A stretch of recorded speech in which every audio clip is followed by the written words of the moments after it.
I never made it, but I know what it takes. I'm motivated by a mix of emotion. Got my statement. Olá, tudo bem? Este é o 11º vídeo da série Grandes Homens da Bíblia. No vídeo de hoje, a história de Estevão, o primeiro mártir cristão. Estevão, tal qual Barnabé, foi um cristão exemplar que, como consequência de seu testemunho corajoso, foi preso e morto pelas autoridades judaicas. Estevão é conhecido como o primeiro mártir cristão. Cristão, judeu, helenista de fala grega, Estevão foi um dos 7 homens escolhidos para ajudar a coordenar a distribuição de alimentos para cristãos necessitados em Jerusalém. Era o mais proeminente dos 7 e recebeu destaque por ser um homem cheio de fé e do Espírito Santo.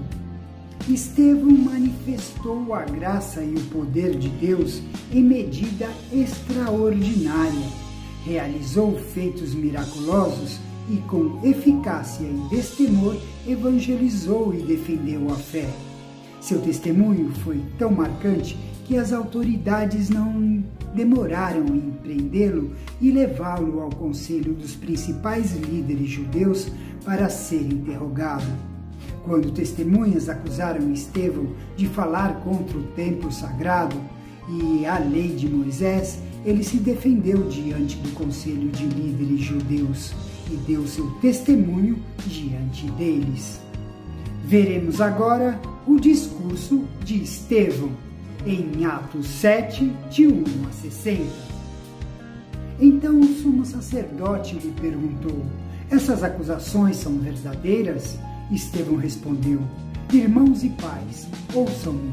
O Deus glorioso apareceu ao nosso antepassado Abraão na Mesopotâmia, antes de ele se estabelecer em Harã. Ele disse: deixe sua terra natal e seus parentes e vá para a terra que eu lhe mostrarei. Então Abraão saiu da terra dos caldeus e morou em Harã até seu pai morrer. Depois Deus o trouxe aqui para a terra onde vocês agora vivem. Mas Deus não lhe deu herança alguma aqui, nem mesmo o espaço de um pé.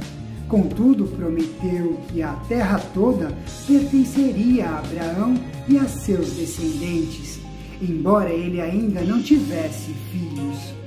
Disse-lhe também que seus descendentes viveriam numa terra estrangeira, onde seriam escravizados e oprimidos por 400 anos. Mas Deus disse: eu castigarei a nação que os escravizar, e por fim sairão dali e me adorarão neste lugar. Naquele tempo, Deus deu a Abraão a aliança da circuncisão. Assim, quando seu filho Isaque nasceu, ele o circuncidou no 8º dia. Essa prática continuou quando nasceu Jacó, filho de Isaque, e quando nasceram os 12 filhos de Jacó, os patriarcas de Israel. Os patriarcas tiveram inveja de seu irmão José e o venderam como escravo para o Egito. Mas Deus estava com ele e o livrou de todas as suas dificuldades. Deus concedeu a José favor e sabedoria diante de Faraó, rei do Egito. E o Faraó o nomeou governador de todo o Egito e administrador de seu palácio. Então veio uma fome sobre o Egito e sobre Canaã. Houve grande aflição e nossos antepassados ficaram sem comida. Jacó soube que ainda havia cereal no Egito e enviou seus filhos, nossos antepassados, para comprarem alimento. Da segunda vez que foram, José revelou sua identidade a seus irmãos e os apresentou ao faraó. Depois José mandou trazer para o Egito seu pai Jacó e todos os seus parentes, 75 pessoas ao todo. Assim Jacó foi para o Egito e ali morreu, bem como nossos antepassados. Seus corpos foram levados para Siquém e sepultados no túmulo que Abraão havia comprado por um certo preço dos filhos de Amor, aproximando-se o tempo em que Deus cumpriria sua promessa a Abraão. Nosso povo se multiplicou grandemente no Egito. Então subiu ao trono do Egito um novo rei, que nada sabia a respeito de José.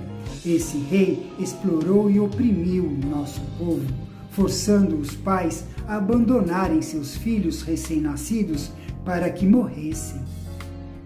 Por essa época nasceu Moisés, um bebê especial aos olhos de Deus. Seus pais cuidaram dele em casa por 3 meses. Quando tiveram de abandoná-lo, a filha do faraó o adotou e o criou como seu próprio filho. Moisés foi educado em toda a sabedoria dos egípcios e era poderoso em palavras e ações. Certo dia, estando Moisés com 40 anos, resolveu visitar seus parentes, o povo de Israel. Ao ver um egípcio maltratando um israelita, defendeu o israelita e o vingou, matando o egípcio. Imaginou que seus irmãos israelitas entenderiam que ele havia sido enviado por Deus para resgatá-los, mas isso não aconteceu. No dia seguinte, visitou-os novamente e viu 2 homens de Israel brigando. Tentando agir como pacificador, disse a eles: Homens, vocês são irmãos, por que brigam um com o outro? Mas o homem que era culpado empurrou Moisés e disse: Quem o nomeou líder e juiz sobre nós? Vai me matar como matou o egípcio ontem? Quando Moisés ouviu isso, fugiu e foi viver como estrangeiro na terra de Midian. Ali nasceram seus 2 filhos. 40 anos depois, no deserto próximo ao Monte Sinai, um anjo apareceu a Moisés nas chamas de um arbusto que queimava. Quando Moisés viu aquilo, ficou admirado. Aproximou-se para observar melhor, ouviu a voz do Senhor que disse: Eu sou o Deus de seus antepassados, o Deus de Abraão, de Isaque e de Jacó. Moisés tremia de medo e não tinha coragem de olhar. Então o Senhor lhe disse: Tire as sandálias, pois você está pisando em terra santa. Por certo, tenho visto a aflição do meu povo no Egito. Tenho ouvido seus gemidos e desci para libertá-los. Agora vá, pois eu o envio de volta ao Egito. Era esse mesmo Moisés que o povo havia rejeitado quando lhe perguntaram quem o nomeou líder e juiz. Por meio do anjo que apareceu a Moisés no arbusto em chamas, Deus o enviou para ser líder e libertador. Assim, com muitas maravilhas e sinais, ele os conduziu para fora do Egito, pelo Mar Vermelho e pelo deserto, durante 40 anos. Esse mesmo Moisés disse ao povo de Israel: Deus levantará para vocês um profeta, como eu, do meio do seu povo. Moisés estava com nossos antepassados, a congregação do povo de Deus, no deserto, quando o anjo lhe falou no Monte Sinai, e ali Moisés recebeu palavras que dão vida para transmitir a nós. Mas nossos antepassados recusaram a obedecer a Moisés. Eles o rejeitaram e seu íntimo voltaram ao Egito. Disseram a Arão: Faça para nós deuses que nos guiem, pois não sabemos o que aconteceu com esse Moisés que nos tirou do Egito. Logo fizeram um ídolo em forma de bezerro, ofereceram-lhe sacrifícios e começaram a celebrar o objeto que haviam criado. Então Deus se afastou deles e os entregou para servirem as estrelas do céu como deuses, conforme está escrito no livro dos profetas. Foi a mim que vocês trouxeram sacrifícios e ofertas durante aqueles 40 anos no deserto, povo de Israel? Não, vocês carregaram o santuário de Moloque, a estrela de seu deus Refã, e as imagens que fizeram para adorá-los. Por isso eu os enviarei para o exílio além da Babilônia. Nossos antepassados levaram com eles pelo deserto o tabernáculo, construído de acordo com o modelo que Deus havia mostrado a Moisés. Anos depois, quando Josué comandou nossos antepassados nas batalhas contra as nações que Deus expulsou desta terra, foi levado com eles para o seu novo território e ali ficou até o tempo do rei Davi. Davi encontrou favor diante de Deus e pediu para construir um templo permanente para o Deus de Jacó, mas foi Salomão quem o construiu. O Altíssimo, porém, não habita em templos feitos por mãos humanas. Como diz o profeta, o céu é o meu trono e a terra é o suporte de meus pés. Acaso construiriam para mim um templo assim tão bom? Diz o Senhor.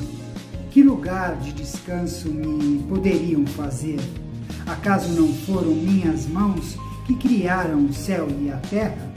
Povo teimoso! Vocês têm o coração incircuncidado e são surdos para a verdade. Resistirão para sempre ao Espírito Santo? Foi o que seus antepassados fizeram e vocês também o fazem. Que profetas seus antepassados não perseguiram? Mataram até aqueles que predisseram a vinda do justo, a quem vocês traíram e assassinaram. Vocês desobedeceram à lei de Deus, embora a tenham recebido das mãos de anjos.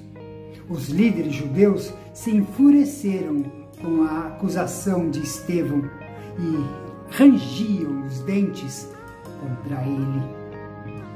Mas Estevão, cheio do Espírito Santo, olhou firmemente para o céu e viu a glória de Deus e viu Jesus em pé no lugar de honra à direita de Deus. Olhem, disse ele, vejo os céus abertos e o Filho do Homem em pé no lugar de honra à direita de Deus. Eles taparam os ouvidos e aos gritos lançaram-se contra ele, arrastaram-no para fora da cidade e começaram a apedrejá-lo. Seus acusadores tiraram os mantos e os deixaram aos pés de um jovem chamado Saulo. Enquanto atiravam as pedras, Estevão orou: Senhor Jesus, recebe meu espírito. Então caiu de joelhos e gritou: Senhor, não os culpes por este pecado. E com isso adormeceu. Estevão lembrou que de longa data Israel resiste a Deus e a seus servos, primeiro a Moisés e agora ao profeta que Moisés havia renunciado. Os membros do conselho se enfureceram com as ousadas acusações deste cristão, arrastaram-no para fora da cidade e o apedrejaram até a morte. Enquanto morria, Estevão orou para que eles fossem perdoados. Seu testemunho corajoso deu início à primeira onda de perseguição aos cristãos. Como resultado, as boas novas se propagaram ainda mais, pois os cristãos que fugiram de Jerusalém proclamaram a mensagem de Jesus por toda parte. A morte de Estevão é o primeiro exemplo do ditado: o sangue dos mártires é a semente da igreja. Seu martírio marcou o início da expansão das boas novas para além das fronteiras do judaísmo, o que levou o cristianismo a se tornar mais que qualquer religião, uma fé mundial. A forte expressão de fé que vemos em Estevão, até mesmo quando estava morrendo, pode ter contribuído para a conversão posterior de Saulo, que testemunhou seu apedrejamento. A vida de Estevão lembra que o testemunho cristão fiel pode gerar forte oposição. Por vezes, o cristão tem de pagar um alto preço por falar abertamente de Cristo, mas para o crescimento da igreja não existem barreiras insuperáveis. Esse foi um panorama da história de Estevão. Peço a você que leia mais detalhes desta história, que pode ser encontrada no livro de Atos. Meu nome é Apolo, sou diácono da Igreja Presbiteriana Jardim de Oração. Por hoje é só, vou ficando por aqui, encontro você no nosso próximo vídeo. Até lá!